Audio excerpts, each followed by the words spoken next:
امام کہے اللہ اکبر تم کہو اللہ اکبر، اور جب امام قرات کرے تم خاموش ہو جاؤ، اور جب امام کہے ولضالین تم آمین کہو۔ تو اس میں تو کلیئر ہو گیا کہ کس قرات میں خاموش رہنا ہے۔ اور امام مسلم کہہ رہے ہیں، یہ حدیث ابو ہریرہ بھی روایت کر رہے ہیں، ابو ہریرہ تو کہہ رہے ہیں جب پڑھا جائے سورۃ الفاتحہ کو تو خاموش رہو، اور جب ولضالین تو آمین۔ وہ کہتے ہیں نہیں اس میں قرات کا ذکر ہے، فاتحہ کا نہیں ہے۔ سرکار قرات کا ذکر ہے تو فاتحہ کا ہی ذکر ہے، کیونکہ اس میں الفاظ ہے جب امام قرات کرے تو خاموش ہو جاؤ، اور جب ولضالین کہے تو آمین کو۔ سمجھ آئی؟ تو یہ فاتحہ۔ اور نہ سمجھ آئے تو بخاری مسلم میں ایک اور حدیث ہے، عبداللہ ابن عمر کہتے ہیں کہ نبی صلی اللہ علیہ وآلہ وسلم، حضرت ابو بکر اور حضرت عمر اپنی قرات کا آغاز الحمدللہ رب العالمین سے کرتے تھے۔ قرات سورہ فاتحہ بھی ہے اور اس کے بعد والی بھی ہے۔ پیچھے کیا رہ گیا؟ تو حضرت ابو ہریرہ رضی اللہ تعالیٰ عنہ کا بھی یہی عقیدہ ہے جو ہم بیان کر رہے ہیں۔ سختوں میں جتنی بار نماز پڑھاتا ہوں الحمدللہ سختے کرتا ہوں، فاتحہ پڑھنے کا ٹائم دیتا ہوں، لیکن یہ نہیں ہو سکتا کہ آپ قرآن کی مخالفت شروع کر دیں۔ وَإِذَا قُرِئَ الْقُرْآنُ فَاسْتَمِعُوا لَهُ وَأَنصِتُوا لَعَلَّكُمْ تُرْحَمُونَ۔ جب قرآن پڑھا جائے خاموش ہو جاؤ اور توجہ سے سنو تاکہ تم پر رحم کیا جائے۔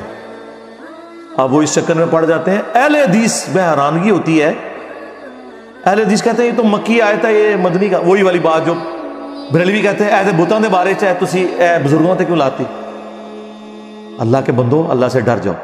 امام نسائی نے چیپٹر کی ہیڈنگ میں یہ آیت لی ہے اور اس کا فارم بیان کیا ہے کہ یہ جنرل آیت ہے، جب بھی قرآن پڑھا جائے گا۔ اور اس سے بڑھ کر جز القراء میں امام بخاری نے جو اپنے کومنٹس کیے ہیں 36 نمبر حدیث کے کانٹیکسٹ میں، اس میں ضعیف کا حکم لکھا ہوا ہے۔ وہ ضعیف ان اقوال کو کہہ رہے ہیں، لیکن جو خود لکھ رہے ہیں وہ تو ضعیف نہیں ہے نا۔ یعنی میں کسی کی بات کوٹ کروں تو اس میں تو حکم لگ سکتا ہے، لیکن جو میں خود بیان کر رہا ہوں وہ تو میں اسے صحیح سمجھ رہا ہوں نا۔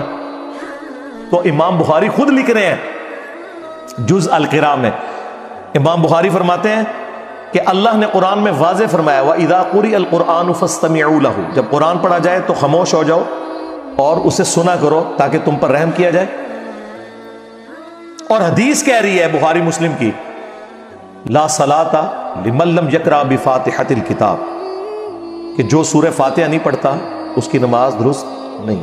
تو امام بخاری اس پہ خود کومنٹس کر رہے ہیں کہ ہم نے آیت پہ بھی عمل کرنا ہے اور حدیث پہ بھی کرنا ہے۔ امام بخاری کو تو نہیں پتا تھا کہ یہ آیت جو ہے وہ مکی ہے اور نماز مدینے میں آئی ہے، حالانکہ اللہ کے بندوں نماز تو مکے میں بھی تھی، 5 نمازوں کا شیڈیول مدینے میں ہے۔ نماز تو نبی الاسلام پہلے دن سے پڑھ رہے ہیں اور صحابہ اکرام پڑھ رہے ہیں۔ بخاری مسلم دونوں میں حدیث نہیں ہے، ابن مسعود کہتے ہیں میں نے 70 سے زیادہ صورتیں حضور کے پیچھے قیام اللیل میں سن کے زبانی یاد کی ہیں۔ اگر میں جانتا کہ مجھ سے زیادہ قرآن کسی کو آتا ہے تو میں اپنے اونٹ چلاتا، ان کے جگر جلا دیتا، اس شخص تک پہنچتا جو مجھ سے زیادہ قرآن جانتا ہے۔ تو نبی الاسلام تہجد میں قیام اللیل میں قرات کرتے تھے، صحابہ کرام سے یاد کرتے تھے۔ اور 2/3 قرآن تو ہے ہی مکی ہے، 1/3 مدنی قرآن ہے۔ صحابہ کرام نے مکے میں قرآن کیسے یاد کیا تھا؟ نبی الاسلام کے پیچھے وہ پڑھتے تھے۔ سورۃ المزمل میں آیا نبی الاسلام رات میں بعض اوقات 2/3 رات، بعض اوقات آدھی رات، بعض اوقات 1/3 رات قیام کرتے تھے، صحابہ کرام پیچھے سن سن کے اسے یاد کرتے تھے۔ تو بالکل کلیئر ہے۔ وہ کہتے ہیں نہیں جی وہ ابو داؤد میں اور جامعہ ترمذی میں حدیث ہے کہ فجر کی نماز میں پڑھ رہے تھے تو نبی الاسلام نے فرمایا کہ فاتحہ کے علاوہ کچھ نہ پڑھا کرو، مجھے لگا میری قرات سے کچھ چھین لے۔ اس سے آپ نے یہ رزلٹ کیسے نکال لیا کہ نبی الاسلام نے یہ کہا ہے کہ فاتحہ میں مجھ سے چھین لیا کرو؟ فاتحہ کی آپ نے ترغیب دلائی، یہ آپ نے کبھی بھی نہیں کہا کہ میرے ساتھ ساتھ پڑھو۔ نبی الاسلام ہر آیت کے بعد ایک وقفہ کرتے تھے، نبی الاسلام رکوع سے پہلے سکتہ کرتے تھے۔ تو حضرت ابو ہریرہ کی وہ بات یاد رکھیں، ان سکتوں کو غنیمت جاننا۔ اور بلکہ جز القراء میں امام بخاری نے نقل کیا ہے کہ ہمارے سلف تابعین کے حوالے سے کہ وہ سکتے کیا کرتے تھے اور امام انشور کرتا تھا کہ پیچھے والے ان سکتوں میں قرآن سورہ فاتحہ پڑھ لیں۔ قرآن کے ساتھ قرآن والا معاملہ کوئی نہیں ہے۔ اور سن لینا کافی ہے. اور یہ جتنی باتیں میں کر رہا ہوں یہ افضلیت ہے. اگر کوئی امام سکتے نہ کرے، امام کی قرات سورہ فاتحہ کی جہری نمازوں میں مقتدی کے لیے کافی ہے. That's all. سرن نمازوں میں یقیناً آپ نے پڑھنا ہے. اور کتنی حیران کن بات ہے کہ ٹوٹل 17 رکھتے ہیں فرض، ان میں سے 6 صرف جہرن ہے، 11 سرن ہے. عشاء کی آخری 2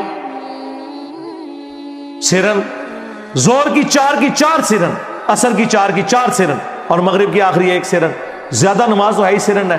اس میں آپ نے دکانوں کا حساب نہیں کرنا، بلکہ امام کے پیچھے فاتحہ بھی پڑھنی ہے. بلکہ سنن ابن ماجہ میں حدیث ہے، جابر بن عبداللہ رضی اللہ تعالیٰ عنہ کہتے ہیں کہ ہم نبی صلی اللہ علیہ وآلہ وسلم کے پیچھے سورہ فاتحہ اور قرآن بھی پڑھتے تھے. یہ نہیں کہ فاتحہ پڑھ کے خاموش ہو جانا ہے. بعض لوگ فاتحہ پڑھ کے خاموش ہو جاتے ہیں زور اثر میں. نہ، جتنا قرآن یاد ہے پڑھتے جائیں. ہاں، کیوں؟ بخاری مسلم میں حدیث ہے کہ نبی علیہ السلام کی زور اثر کی جو پہلی 2 رکھتے ہیں ان کا قیام 30 آیات کے برابر ہوتا تھا. سورہ فاتحہ کے بعد 30 آیات. تو صحابہ کرام وہ 30 آیات میں خاموش رہتے تھے، نہیں پڑھتے تھے قرآن. اور آخری 2 کا قیام 15 آیات کے برابر ہوتا تھا. مراد آخری 2 میں بھی سورت پڑھ سکتے ہیں، لیکن بخاری مسلم میں یہ ہے کہ نبی علیہ السلام بسا اوقات فرض کی آخری 2 رکعتوں میں سورہ فاتحہ پہ ہی اکتفا کرتے تھے، سورت نہیں ملاتے تھے. بخاری مسلم کے الفاظ ہیں، نبی علیہ السلام بعض اوقات جو قرآن پڑھتے تھے 1-2 آیتیں اونچی بھی پڑھ دیتے تھے زور اثر میں، تاکہ ہمیں پتہ چل جائے کہ آپ کون سی سورت کی تلاوت کر رہے ہیں. ایک چیز موجود ہے، مجھے بتائیں. یہ کہتے ہیں ہمارے بزرگوں نے اگر دین نہ جمع کیا ہوتا تو دین برباد ہو جاتا. برباد ہی تھوڑے بزرگوں نے کیتا ہے. اللہ دو بندیو، صرف بخاری مسلم اتنی ٹینیس ڈیٹیل موجود نے. میرے سے پہلے کسی بزرگ کو توفیق نہیں ہوئی ہے کہ وہ بیان کرے کہ نبی علیہ السلام کا قیام کس طرح کا ہوتا تھا، کتنی آیات اس میں پڑھتے تھے، لینتھ کتنی ہوتی تھی. ایک چیز یہ کسی بزرگ بابے کی کتاب سے نہیں ہے، حدیث کی کتابوں میں.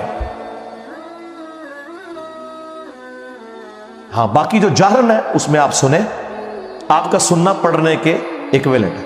اور اگر آپ لیٹ شامل ہوئے اور آپ نے فاتحہ نہیں سنی تو اللہ تعالیٰ نے اس معاملے میں آپ کو ریلیکس کیا ہے. وہ امام کا پڑھنا آپ کے لیے کافی تھا. ایون آپ اگر رکوع میں بھی مل گئے ہیں تو رکعت شمار ہوگی. امت کی اکثریت اس کے اوپر متفق ہے.